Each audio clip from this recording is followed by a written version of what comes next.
to me, to be truly alive is to constantly die to the current iteration of yourself.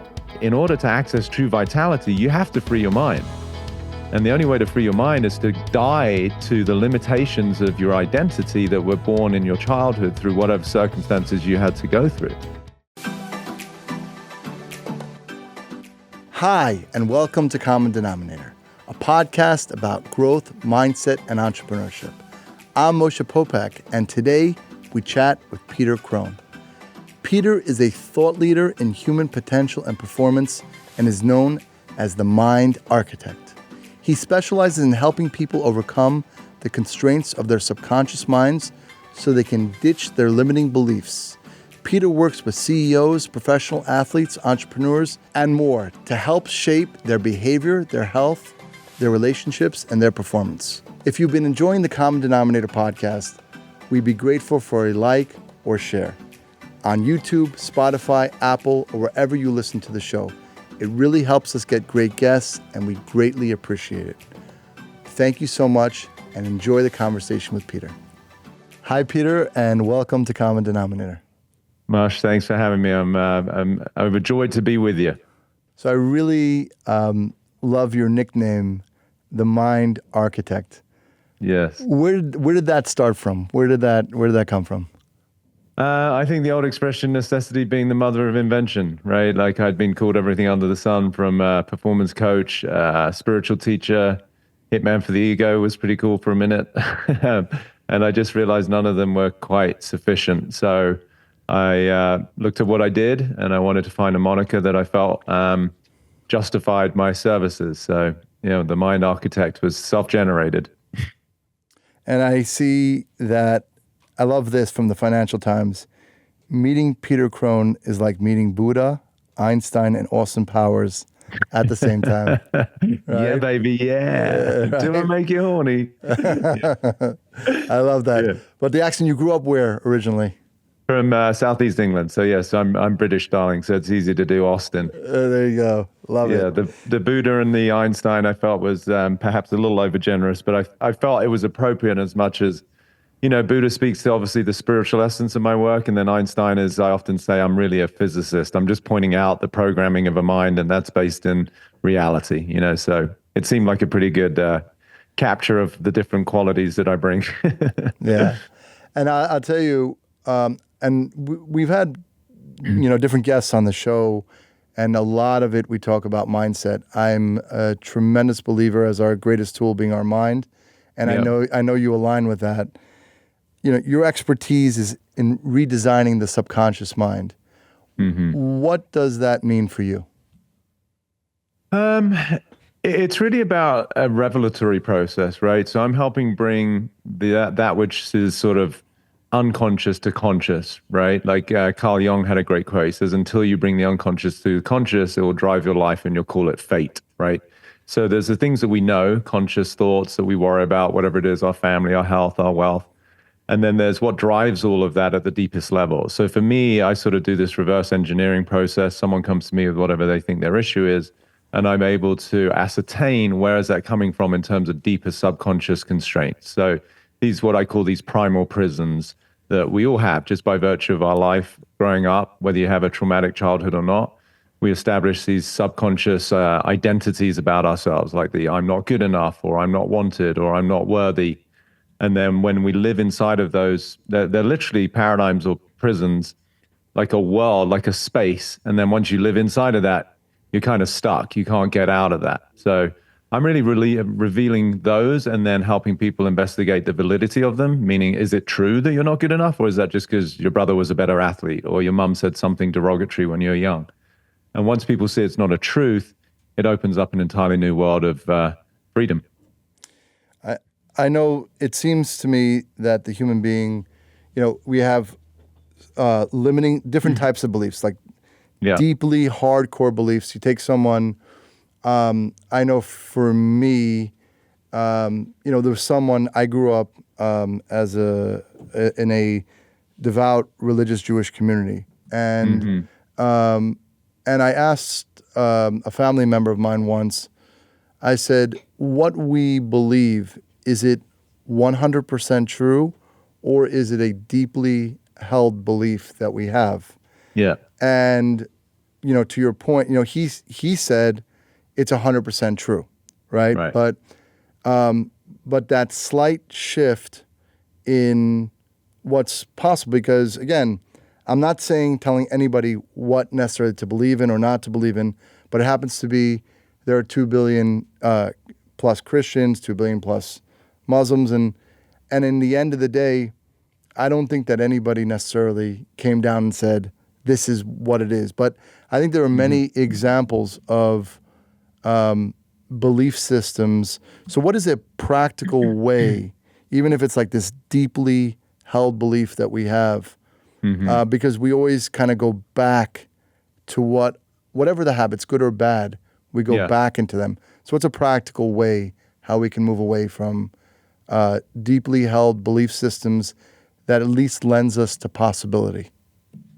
I love it. It's a beautiful question, and within a topic that is obviously quite charged and complex when it comes to religion, right? People are in regards to your very deeply held beliefs. I mean, religion, nationality are probably right up there, right? But and politics.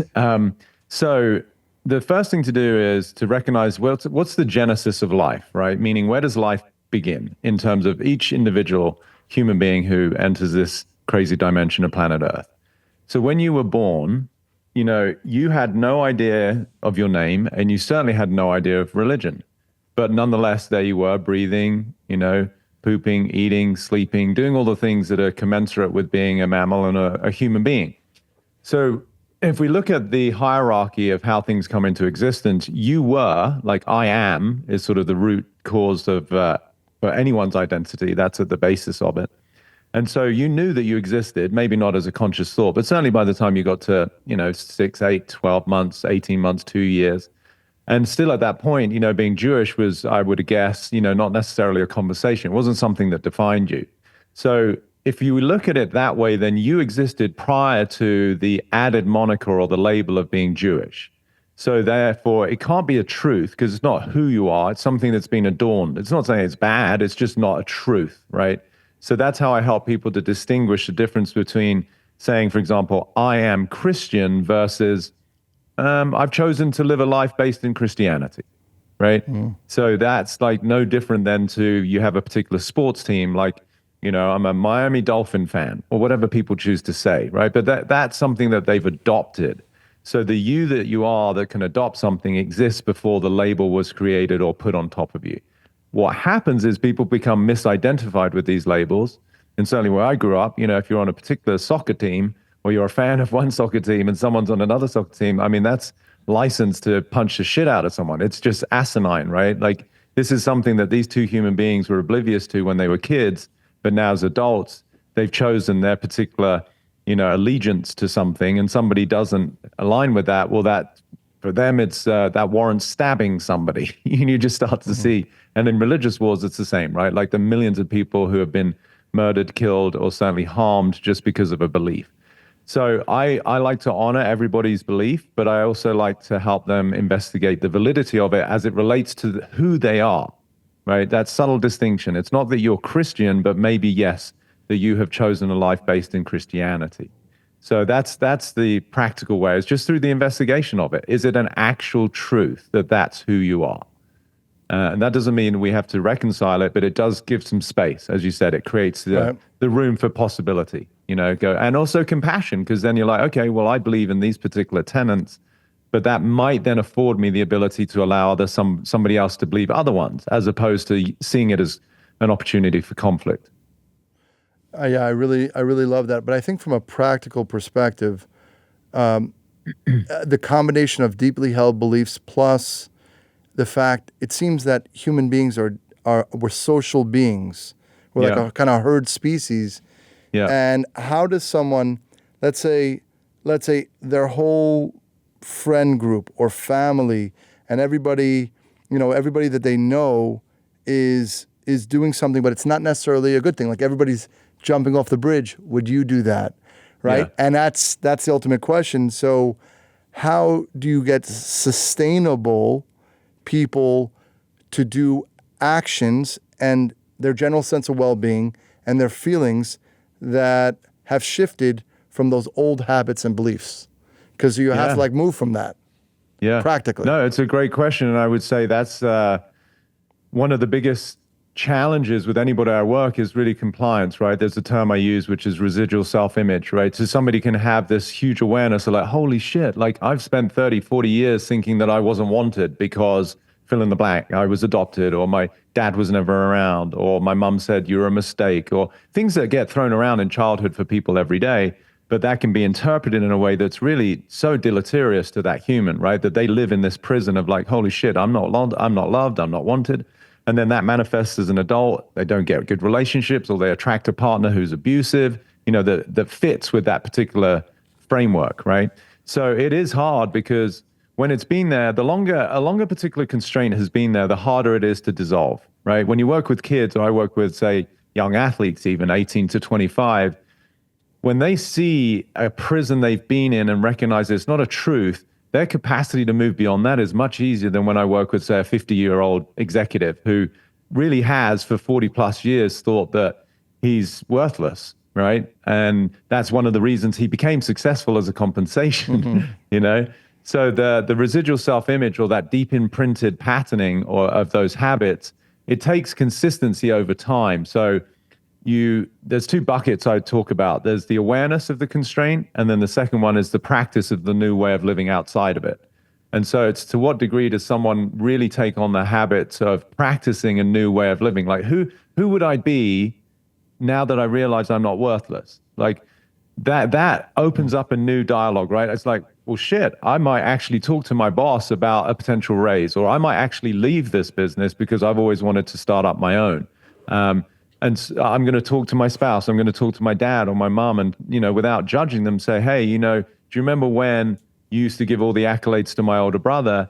It's not your fault, but that made me think that I was worthless.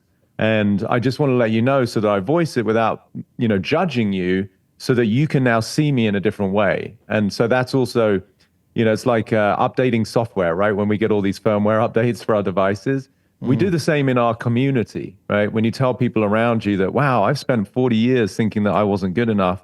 That's why I became a people pleaser or a perfectionist as a coping strategy.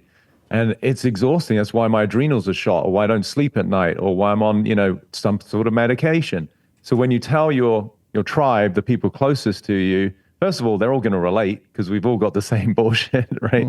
So then you can say, but I'm not going to do that anymore. And they're like, fucking A, I want in on that program. That sounds awesome. So you basically upgrade everybody's internal software. That helps support. I'll tell you also, people, it seems that when you make those new habits, or you create those new dendrites and those new movements, right, you probably are like sick and tired. I always use that, like sick and tired of being sick and tired. Yeah. But, right?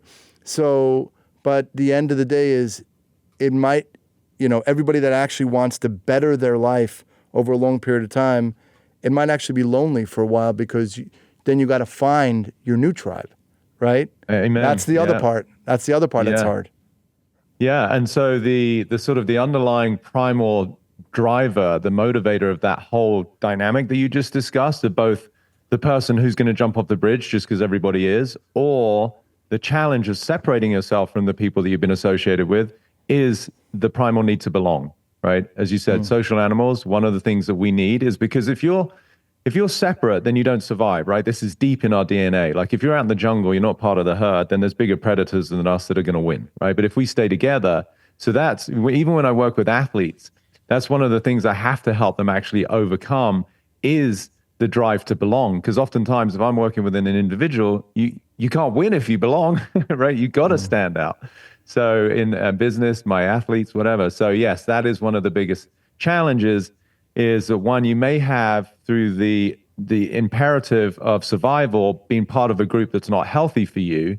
Once you've seen that your underlying program that was the precursor to that you're not good enough or whatever it is, and misery likes company, and you're like, holy shit, the impact of me living that way has just been devastating. I'm going to move out and I'm going to find a new community. Then there is that transitional period that, yes, can be difficult. What I found is that whenever you see the truth, it's normally inspiring, and it's filled with strength to want to step into this new realm sufficiently to overcome the attachment to the old. That tends to be what I've seen. And it's like in any relationship, right? You have these attachments with people, meaning romantic relationships, right? And you know that it's really not healthy, but man, it's tough when we're entangled with someone that we think we love to be able to move on and let that go. That takes real intestinal fortitude to be able to do that. And I think, talking about relationships, in a few weeks, I'll be with my wife 20 years. And All right. Beautiful. Congrats. Thank you. And it's so interesting. Even this week, something both for me and her, that we believed something for 20 years, a belief. Mm-hmm. And it was like this breakthrough. It's like, no, that wasn't actually what it was. And it allows, yeah, right? So, Yeah. it's a thing, what's possible. But a friend of mine told me, you talk about relationships. I think now, right? I think I've been through many, many journeys in my relationship. I've talked about it on the show. But I think that the way society is now about immediate gratification and the way things are supposed to be, this is what love is. Yeah. Looking back now, it's really, we're all humans, which means that we all have emotions and feelings.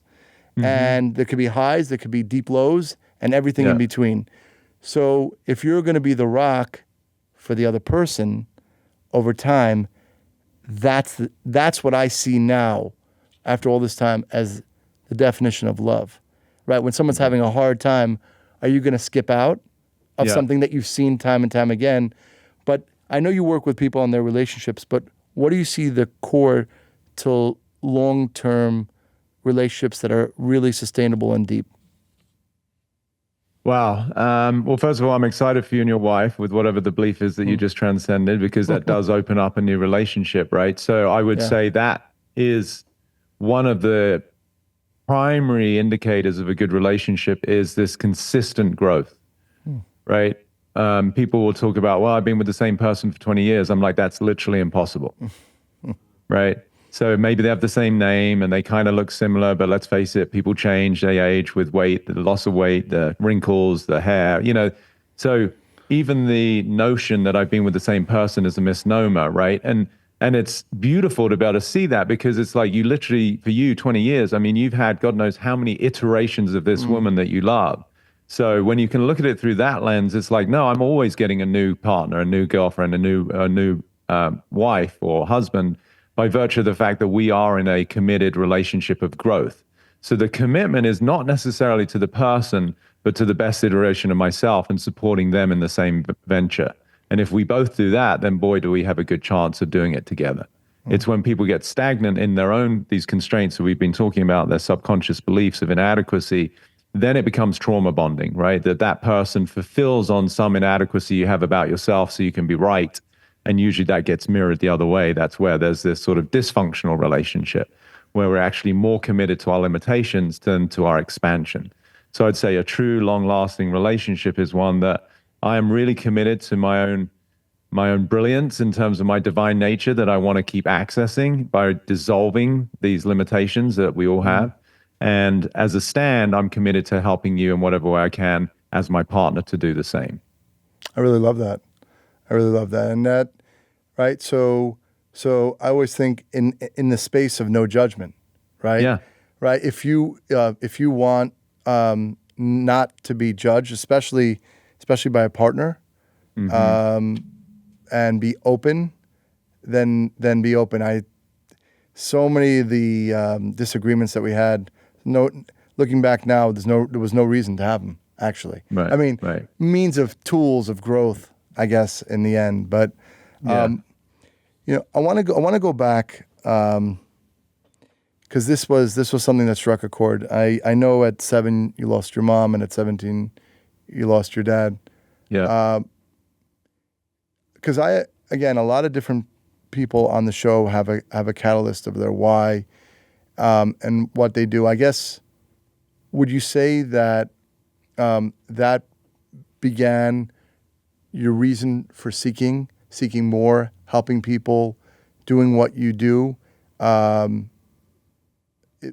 Was that, in other words, that probably was a lot of the catalyst there, I would think. I don't want to put words, but No, it I just appreciate it. really struck me there.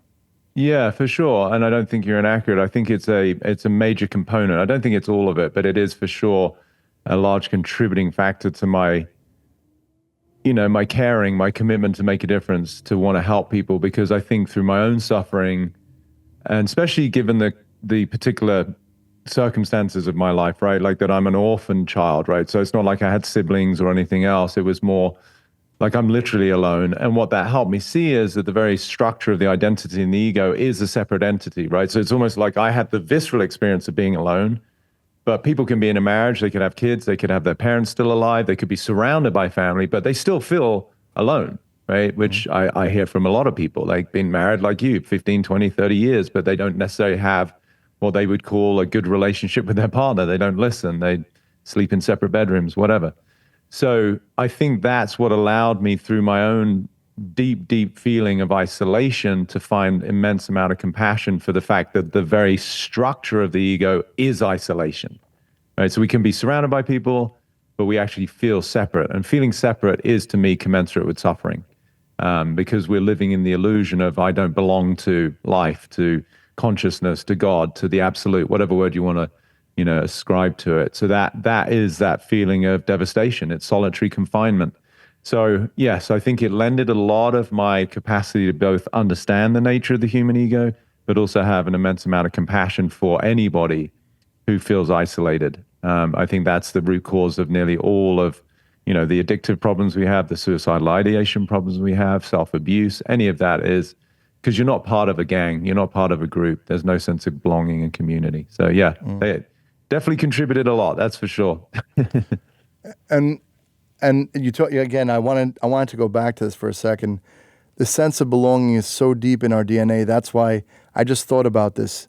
You should have tremendous respect for those tremendous quarterbacks or those great athletes or those CEOs that are, because if it's so in its nature, so ingrained in our DNA, that sense of belonging, they're having to actually do daily work to step away from something that's so ingrained, and that mental toughness, that space is actually what they should be celebrated for, that they were able to pull away and do that work so deeply, because that's what causes that great result.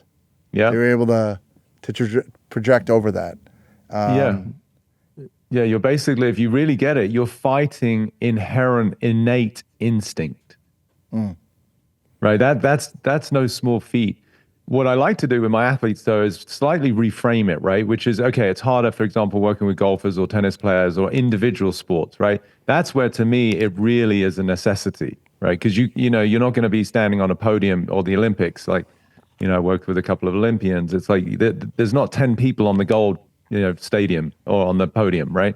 So in individual sports, it's different. In team sports, you can kind of play on both, right? Because yes, I need to individuate myself as a leader or the MVP, but nonetheless, I'm still part of a group. So you get to have a semblance of that feeling of belonging, right? So it's a little easier in team dynamics, apart from when you get, the sort of the real stars that want to shine and they stand out. That can also sometimes become dysfunctional in a group, right? You get the guy who just doesn't want to comply, who doesn't give a shit about the team motto or the vision of the organization. He just is so selfless or selfish, sorry.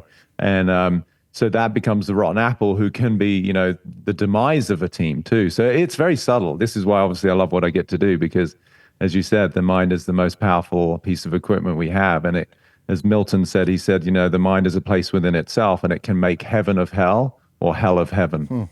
So, yeah, I love that.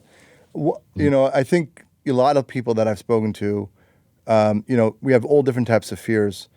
I'm curious, what's your perspective on death? Well, I see that as like the greatest fear. Where do you see that in your mind?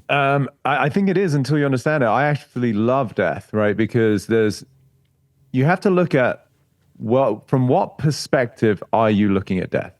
So you and I have been on here for whatever, 25 minutes or so. We physically, which is what most people equate to death, right? Like the you that you are familiar with is not going to be here anymore. Well, actually, as it relates to your physicality, if I was to die in front of you, my whole body is still going to sit here, right? It will decompose over time if no one comes to remove it. But the actual physicality that we become so identified with and attached to, like this meat suit, is always changing. Like, so in this 25 minutes we've been talking, we literally have lost millions of cells. Now, by virtue of cell replication, new cells are being born. So the death of the physicality is incessant. It never stops. And that's a good thing. Otherwise, you literally through stagnation, it's like a snake that doesn't shed its skin. So firstly, physiologically, we're in a constant state of life and death and birth. As it relates to our identities, that's where most people are really scared of death. Like you're talking about a religion, for example, or somebody could also worry about their status in a job or as an athlete. Like I've helped a lot of people who are pro athletes. They get all the accolades, all the money, all the fans. And then when they retire, they go into depression because they collapsed their worth with what they did, right? So that's a form of death. The ultimate fear of death is going back to what I was talking about, the ego, that separate entity is the one that doesn't want to die. But if you're committed to being an extraordinary human being, then like I was sort of pointing to in a relationship, you're always ideally growing, meaning to me, to be truly alive is to constantly die to the current iteration of yourself. That's the way I put it. Yeah. Otherwise, you're stagnant. And this is where people get old, is not because of the aging process. I mean, let's face it, longevity now is such a buzz topic, and it's a huge industry with biohacking and all the rest of it. So people are doing all sorts of things with their biology. But to me, in order to access true vitality, you have to free your mind. And the only way to free your mind is to die to the limitations of your identity that were born in your childhood through whatever circumstances you had to go through. So I love death. We're always dying. I think of the statement that I kind of synthesize this, like the whole purpose of life is personal growth and development. Yeah. To constantly be growing. Right? And things that you believed and you, like you said, just, and then to your point, which I know, which is part of your journey, again, which I relate to, is the point of I don't know. Yeah. That was like an amazing place for me. Yeah. Realizing I don't know, you don't know, the next person doesn't know, and it's all just humans that are trying. Yeah. Right? How was that experience for you on of I don't know? How did that expand your horizons as far as... I mean, infinitely. It was the most powerful experience I'd ever had in my life at the time. This is now 25-something years ago. And I just, like most people, was oblivious to that which I was oblivious to, right? So this was a blind spot. So when I had all of these incessant questions, it was on the aftermath of a breakup where I was really struggling and like, am I going to see this girl again? Where is she? Is she dating somebody else? And it was keeping me up at night, quite literally and figuratively. And then I got the answer to all of those questions at the same time, meaning, where is she? Is she dating someone? Will I see her again? And the actual truth was, I don't know. I'm clueless. We're all clueless. And at that moment, I realized the very nature of life is uncertainty, right? And so when you really get that, here's the paradox. By virtue of being human, we have this central nervous system with this thing called our brain, which is designed to help us survive, which means it's always trying to predict and protect. So now you start to see the conundrum of we live in a paradigm that is uncertain, yet we have a brain that's always trying to find certainty. And that's why people suffer. And so for me at that moment, why I said it was infinite, because I was totally okay not knowing. And what that led to was pure possibility. Now, as a human, have I slipped back into my survival strategies and try to figure shit out? Yeah, of course, all the time. I can have these Sartori or epiphany moments like anyone. Hopefully people have them through the course of their life at different stages. And it was super profound. It started my business. It started my ability to see other people's patterns so clearly. And I'm still human. So as I tell people, you're a masterpiece and a work in progress. And I'm very much still a work in progress. So I still, depending on the significance of a relationship, a job opportunity, stock market or whatever it is that we tend to get attached to, I can still drift into trying to figure things out sometimes. I think I'm just equipped now to jump out of it much quicker than most people and go, oh, it's okay. Just relax, trust. That's really what it is all the time. I know Yeah. you have the program, the Freedom Membership Program. Yeah. Yeah. To really help people on a large scale. Tell us a little bit about that. Sure. It's kind of like my pride and joy because I was doing a la carte programs, like, people wanted help with depression or anxiety or their relationships or their health. So I put together all these workshops. And then I had a flagship program called Free Your Mind, which is, 30 plus videos, worksheets, super powerful to help people understand how to break free. And I realized, wait, these are kind of all over the place. And people wanted to be able to do all of them, but not necessarily afford them because they were a few $100, or my Free Your Mind program was like $1,000, and it adds up. And as somebody who's genuinely committed to reaching as many people as I could, I was like, why don't we just put these all in one container? So now they're all archived in this platform called Freedom. There's over 80 hours of content with all of my premier programs. There's Q&As that I do. They're all my Instagram lives. There's the Free Your Mind. There's, I think, 7 workshops, including one I just did on financial freedom, which is a 2-day understanding the power of the mind in terms of why it blocks finances or abundance. And we just made it super available. So it's like $29 a month. That's it. And you get all of it. And there's a community. So you join other people too, who, there's a feed, you can meet people. I love it. It's freaking epic. Yeah.